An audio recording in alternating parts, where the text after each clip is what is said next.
అందరికీ నమస్కారం. ఈరోజు విజయవాడ సిటీ పోలీస్ కమిషనర్ గారు అయినటువంటి శ్రీ పిహెచ్డి రామకృష్ణ ఐపీఎస్ గారి ఆదేశాల మేరకు, అలాగే మా వెస్ట్ జోన్ డీసీపీ గారు అయిన హరికృష్ణ గారు, అలాగే మా వెస్ట్ డివిజన్ ఏసీపీ గారు అయిన మురళీకృష్ణ రెడ్డి గారి ఆధ్వర్యంలో టూటన్ పోలీస్ స్టేషన్ పరిధిలో సెన్సిటివ్ ఏరియాల్లో నాగాలాండ్ ఫోర్సు మరియు మా సిబ్బందితో కలిపి ఫ్లాగ్ మార్చ్ నిర్వహించడం జరిగింది. ఈ ఫ్లాగ్ మార్చ్ యొక్క ముఖ్య ఉద్దేశం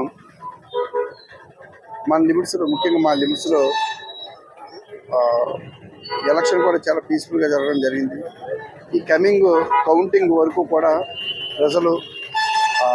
ప్రజల్లో ఎలాంటి అభద్రతా భావం ఇదవకుండా, అలాగే ఈ అసాంఘిక కార్యకలాపాలు ఏమి చేయకుండా ఉండడానికి వాళ్లకు భరోసా కల్పించడానికి ఫ్లాగ్ మార్చ్ నిర్వహించడం జరుగుతుంది. దానిలో భాగంగానే ముఖ్యంగా టూటౌన్ పోలీస్ స్టేషన్ పరిధిలో ఉన్నటువంటి నాయకులు కానీ కార్యకర్తలు కానీ మేము మా ద్వారా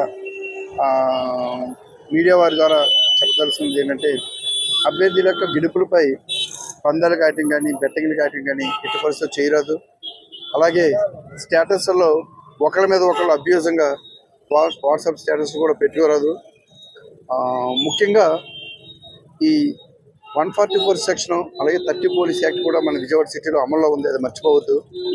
ఎట్టి పరిస్థితుల్లో నలుగురు అంతకుమించి గుమ్ముగూడు ఉన్న ఎవరిని టాలరేట్ చేసేది లేదు, పంపించడం జరుగుతుంది. దానిలో భాగంగానే మా స్టేషన్ పరిధిలో సెన్సిటివ్ ఏరియా అయినటువంటి పంజాబ్ సెంటర్ కానివ్వండి, గాంధీబామ్ సెంటర్ కానివ్వండి, అలాగే వైఎస్ఆర్ కాలనీ కూడా మా సిపి గారి ఆదేశాల మేరకు 3 పికెట్లు 24/7 ఏర్పాటు చేయడం జరిగింది. అలాగే ప్రజలకి చెప్పొచ్చేది ఏంటంటే, ఈ ఫేక్ న్యూస్లు కానివ్వండి, అలాగే ఏదైనా నాయకులు వాళ్ళని మోటివేట్ చేసే వాటికి మీరు ఎవరో ఇదవ్వద్దు. మీ ఏరియాలో ఎవరైనా అసాంఘిక కార్యకలాపాలకు ఎవరైనా పాల్పడేలా ఉంటే ఇమీడియట్లీ పోలీసు వారికి తెలియజేసి మాకు సహకరించవలసిందిగా కోరుచున్నాం.